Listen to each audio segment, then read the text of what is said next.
What is civil society?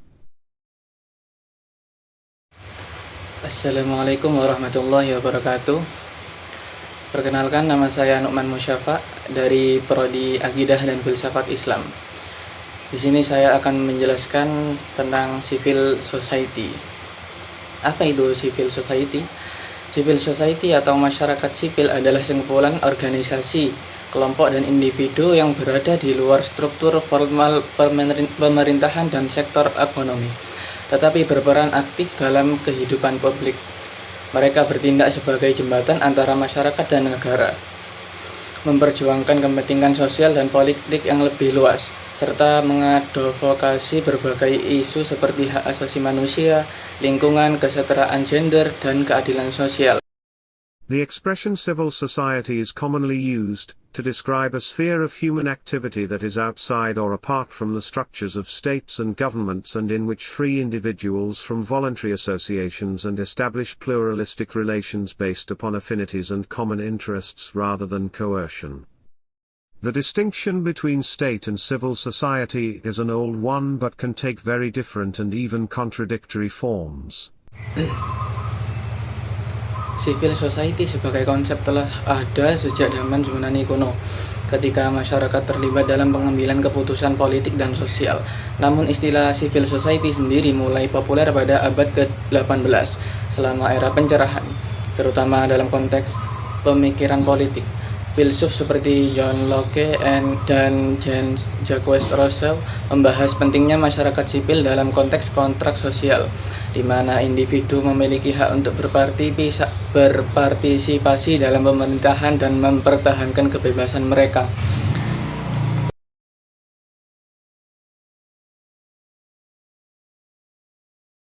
Pada abad ke-19, konsep civil society semakin berkembang seiring dengan munculnya industrialisasi dan perubahan sosial. Filsuf Alexis de Tocqueville dalam bukunya Democracy in America mengamati peran organisasi sosial dan asosiasi dalam memperkuat demokrasi di Amerika. Tocqueville berpendapat bahwa partisipasi dalam asosiasi adalah kunci untuk memperkuat komitmen warga terhadap nilai-nilai demokrasi dan keterlibatan sipil. Di abad ke-20, civil society menjadi semakin penting dalam konteks gerakan hak asasi manusia dan advokasi sosial. Setelah Perang Dunia Kedua, banyak negara mulai mengadopsi prinsip-prinsip demokrasi dan hak asasi manusia, sehingga civil society mendapatkan perhatian lebih besar sebagai kekuatan yang dapat mengawasi pemerintah dan mempromosikan keadilan sosial. Nancy Fraser dalam karya-karyanya berpendapat bahwa civil society perlu berfungsi sebagai ruang publik di mana diskusi tentang keadilan sosial dan ketidakadilan dapat dilakukan. Dia menekankan bahwa civil society harus mengakomodasi suara kelompok-kelompok yang terpinggirkan agar perdebatan publik lebih inklusif.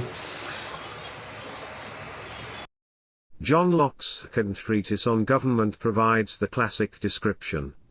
Men are born free, equal and independent, but they forego that natural freedom and put on the bonds of civil society when they agree to enter a commonwealth for their comfortable, safe and peaceable living one amongst the other. Exists over and above civil society, and its agents or civil servants are defined as a universal class, serving the interests of society as a whole. For Hegel then, the ultimate destiny of civil society is its absorption into the rational state. In his early writings, Marx both draws on and criticizes the Hegelian account of civil society. Lucio Coletti's introduction to the writings of the early Marx gives a good account of this stage in his thought. Organisasi masyarakat sipil juga berfungsi sebagai sarana untuk mendidik warga negara tentang hak dan kewajiban mereka, serta memfasilitasi partisipasi masyarakat dalam pengambilan keputusan politik. Dengan kata lain, civil society memperkuat struktur demokrasi dengan memberikan ruang bagi keterlibatan warga yang lebih luas dan beragam.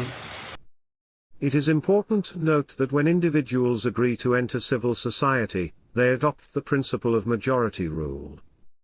They are at liberty to leave civil society, but doing so means living in a state of nature that leaves them free but without any defense against others. Lanjut yang kedua, bagaimana civil society dapat memperkuat partisipasi publik? Civil society memperkuat partisipasi publik dengan mengedukasi masyarakat, memberikan informasi yang relevan, serta memfasilitasi dialog antara warga negara dan pemerintah. Organisasi masyarakat sipil seringkali mengadakan program pendidikan politik dan pelatihan yang membantu masyarakat memahami hak-hak mereka serta mendorong mereka untuk terlibat dalam proses politik seperti pemilu, diskusi publik, atau kampanye advokasi. Selain itu, civil society berperan dalam menyuarakan aspirasi kelompok-kelompok marginal yang seringkali terabaikan oleh sistem formal, seperti kaum miskin, minoritas, atau perempuan. Civil society juga sering menggerakkan aksi-aksi kolektif seperti demonstrasi damai, petisi, atau lobby politik yang dapat menekan pemerintahan untuk mengambil tindakan yang sesuai dengan kepentingan publik. Dengan demikian, keberadaan civil society menciptakan ruang di mana warga negara dapat terlibat secara langsung dalam urusan publik, meningkatkan partisipasi politik secara lebih luas dan mendalam. Lanjut yang ketiga, untuk apa keberadaan civil society diperlukan dalam suatu negara? Keberadaan civil society sangat penting dalam suatu negara karena berfungsi sebagai alat untuk menyeimbangkan kekuasaan antara pemerintah dan masyarakat. Civil society berperan untuk memastikan bahwa pemerintah tidak bertindak sewenang-wenang atau menindas rakyatnya. Mereka menjadi kekuatan independen yang dapat menyoroti isu-isu yang diabaikan oleh pemerintah seperti pelanggaran hak asasi manusia, korupsi, atau ketidakadilan sosial. Selain itu, civil society berkontribusi dalam memperkuat kualitas demokrasi dengan mendorong keterlibatan masyarakat dalam pengambilan keputusan yang mempengaruhi kehidupan mereka. Misalnya, civil society dapat mengadvokasi kebijakan yang lebih adil, berkelanjutan, dan inklusif untuk masyarakat luas. Keberadaan civil society juga membantu mempromosikan kesadaran tentang isu-isu yang mungkin kurang diperhatikan oleh media atau pemerintah, seperti hak-hak perempuan, anak-anak, dan kelompok minoritas. Secara keseluruhan, civil society menjadi elemen kunci dalam menciptakan pemerintahan yang lebih transparan, akuntabel, dan responsif terhadap kebutuhan rakyatnya. Dilanjut yang keempat, yaitu problem yang dihadapi civil society. Salah satu masalah utama yang dihadapi civil society adalah keterbatasan sumber daya. Banyak organisasi masyarakat sipil, terutama di negara-negara berkembang, menghadapi kesulitan dalam memperoleh pendanaan yang cukup untuk menjalankan kegiatan mereka. Sumber daya finansial yang terbatas seringkali membatasi kapasitas mereka untuk melakukan kampanye advokasi atau program-program yang berdampak besar.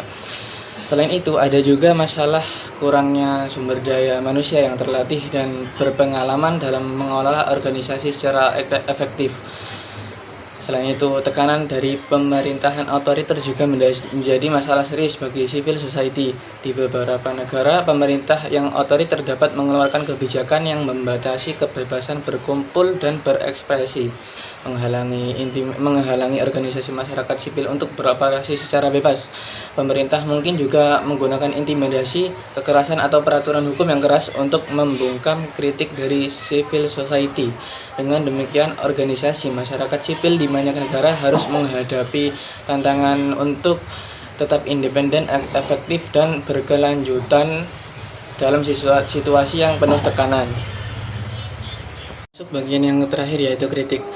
Beberapa masyarakat mengkritik bahwa organisasi civil society seringkali lebih berfokus pada elit perkotaan dan kurang memperhatikan kebutuhan komunitas dan pedesaan atau kelompok masyarakat yang paling terpinggirkan. Organisasi tersebut bisa saja terjebak dalam birokrasi internal yang rumit, yang menghambat fleksibilitas dan responsivitas terhadap situasi yang cepat berubah. Dengan kritik ini muncul tantangan bagi civil society untuk menjaga otonomi, relevansi, dan efektivitas mereka dalam memberikan dampak positif bagi masyarakat luas. Jadi, kesimpulannya, meskipun civil society memiliki peran krusial dalam demokrasi dan kehidupan publik, mereka juga menghadapi berbagai tantangan yang harus diatasi agar bisa terus berkontribusi secara maksimal terhadap penguatan hak-hak masyarakat dan pengawasan pemerintah. Sekian penjelasan saya tentang civil society. Kekurangan dan salahnya mohon maaf sebesar-besarnya. Assalamualaikum warahmatullahi wabarakatuh.